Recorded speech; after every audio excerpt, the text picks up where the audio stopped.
guys, I'm Anya Boguslavsky. I was actually in the Finland hackathon a couple years back, and we won, and we did a really cool presentation. I think the reason we won was because we geared it very specifically towards marketing and towards the client, and sold them on the idea.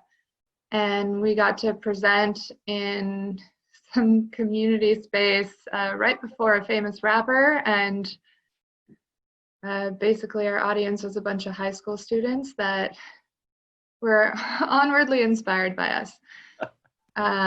Anyways, so right now, what I do in the construction industry, I work as a project manager for Greystar, and I also lead a lot of the side teams as well. Sometimes I get involved in the construction tech innovation, sometimes on the finance, BIM, smart building integration, all that jazz, wherever we need help. So let me just get started. My presentation is going to be on BIM and smart building integrations at Greystar and kind of how we manage those items. So let me just open the. All right. So I work for Greystar. All right, let's start with BIM. BIM is a very important part to all of our building processes. Actually, just before I even start, I want to mention that I'm working on one of the largest self-performed projects for Greystar currently, called MVSA, Mountain View San Antonio, down in Mountain View, California. And we decided to use BIM as a major tool for this project, even in the pre-construction phase. So we use a company called Planet. It's a company that's part of Suffolk. It's a third-party company, but most of their team is actually in Ukraine. So we work with them. So why did we choose BIM and why did we choose Planet? Most people use BIM for very specific reasons. We use it for the same reasons. We want to be able to see a 3D model of our building. We want to detect clashes before they happen in the field. It avoids cost later down the road. It avoids RFIs later down the road and just a big headache overall. Part of the benefit of hiring Planet specifically is that they're a third party, and so we kind of get to take off liability and take a lot of the work off of our shoulders so that we can focus on other items. So the idea behind Planet's model is really the CL drawing, and CL stands for Coordinated Layout Drawing. So you've got a subcontractor. That subcontractor decides, or not decides, he actually signs up to create a 2D or 3D Revit model. Here's that model. He then sends that model to Planet.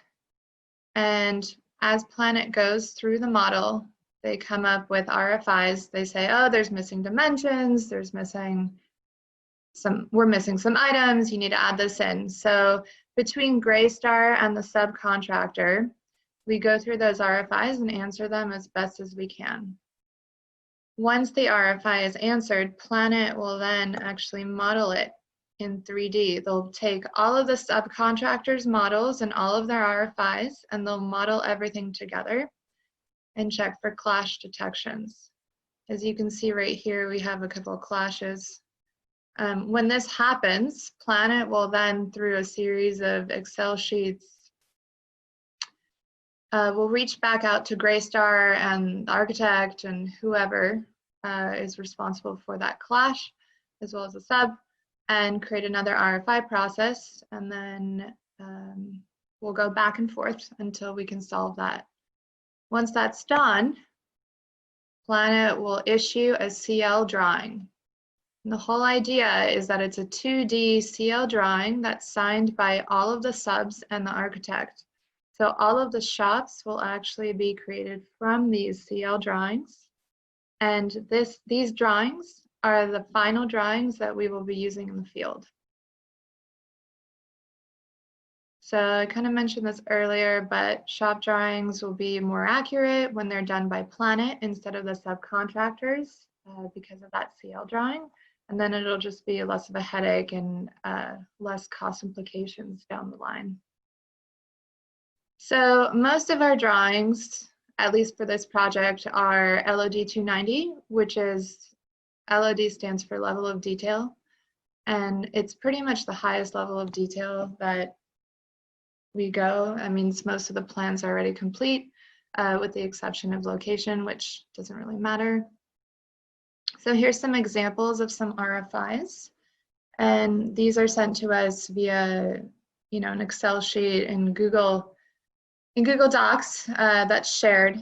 And so, for example, this one on the bottom, number 6, it's showing us it was put up on the 8th of January, building 2. We have an HVAC clash between the duct and the ceiling. And here is a snapshot of what they will usually send us, just so it's more clear. Here's another example. There's an RCP missing dimension. The RCP was incomplete. And so they decided to let us know. Greystar then worked with the architect and the interior designer to come up with a dimensioning for these items. So example number 3, just another one. This is number 2. The CMU height is unknown. Right here and under requester notes, it basically asks to confirm the assumption or clarify that the height is 3 foot 4 inches. Here's just another snapshot. And then if you scroll over to the right of the Excel sheet, you can see that Tyler Jones, who's our architect, responded with the assumption is correct. That is the height. Yeah. Now, there are a few issues that do come up with this process. In fact, they're quite large. I would say the biggest thing is subs just do not follow through. And a lot of the time, subs will actually, in the contract pre-construction phase, we will tell subs that we are working with a system, they will be required to be in meetings, yada, yada, yada. And they'll just agree to it, not actually knowing what BIM is and what they're expected to do, even though it's laid out very clearly. And so you just have to make sure that everybody's listening and that they also have a devoted BIM guy or BIM team, even better. Then there's also the other issue when RFIs come up, they're not answered in time. And then everybody knows that in the construction industry, people really love to blame each other for things. And so a lot of the time we'll get responses to RFIs that are either attacks or other questions to the RFIs, which I hate getting, and I personally, it's a pain in the ass to work with because then it becomes like a personality thing. And anyways, those are the major issues that we see with the BIM coordination.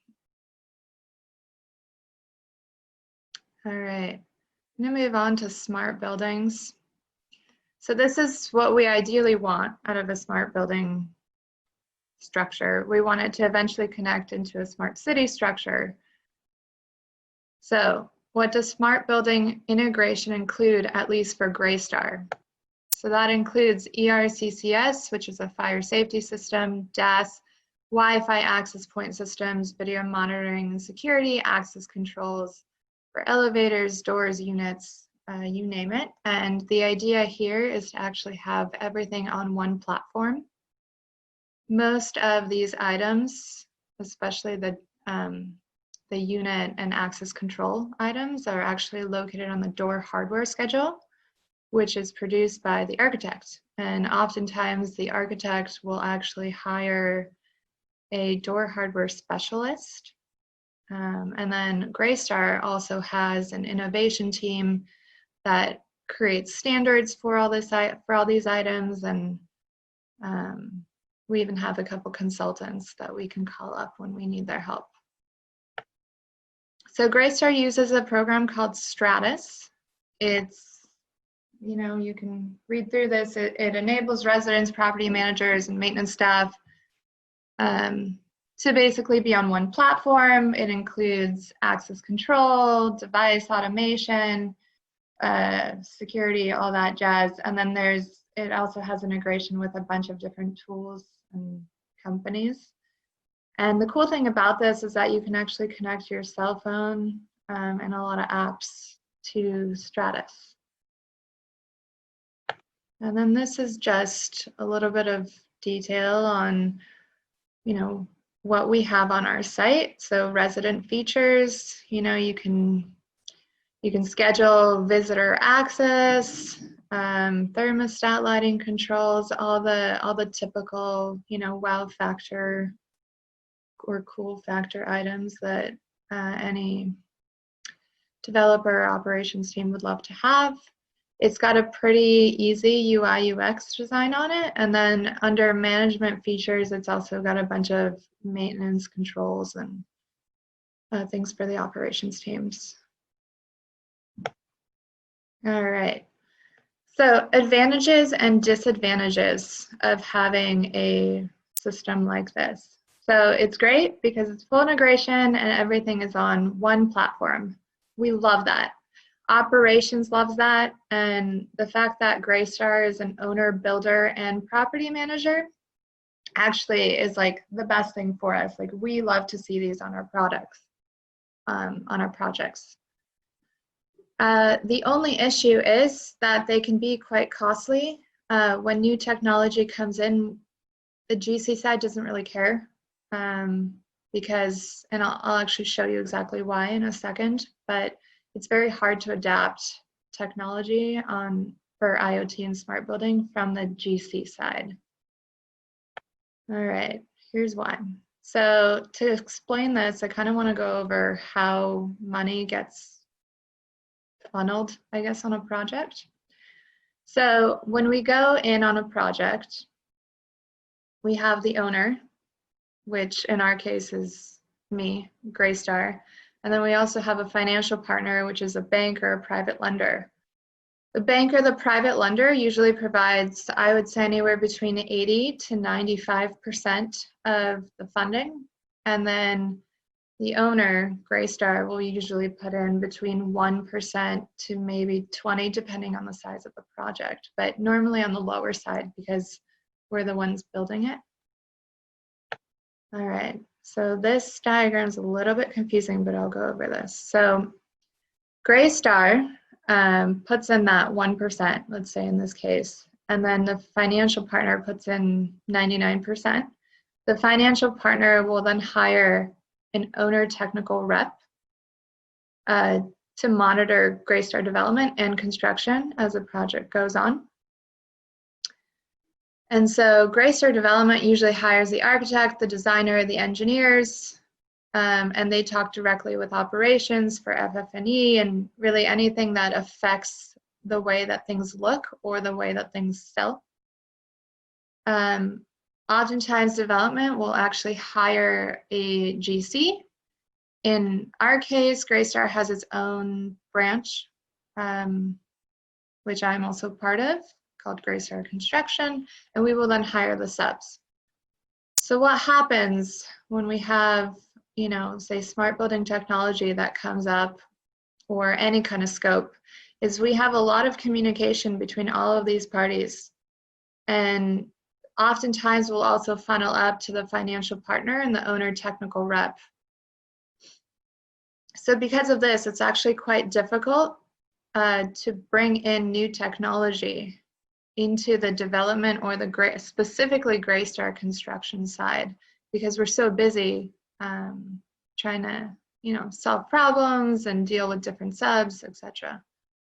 So if you're going to bring in any kind of new IoT technology, I recommend going directly through Greystar Development because they have direct access to operations and the financial partner, or through the subs because they can most likely include it in their costs and it won't bother us.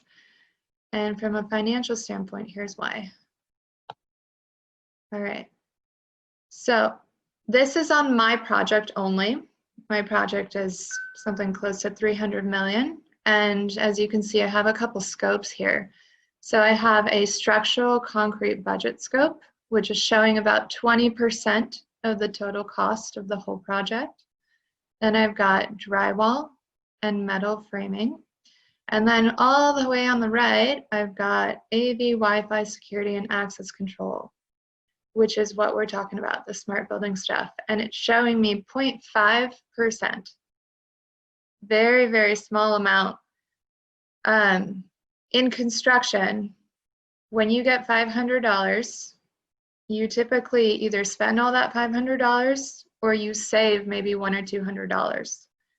You don't make money off of that $500. And so it's very difficult to bring in a new technology and convince a GC to spend more money, because long term it'll look better, because we don't care about that stuff. It's operations and development that does. So barrier of entry is really hard. This is just a spec sheet. You can look over this later. What this is showing is basically all the low voltage and the security subs. They all depend on every single trade out there. They can often be part of critical path, but it really depends on each project. And then this is just a standard sheet that Greystar the innovation team has come up with. And these are just the items that we have to have in all of our buildings. We like to have consistency because we have buildings all over the world. And so, yeah. And then for your own reference, you can then, Stratus has their own website, so you can go here and check it out. And that's it.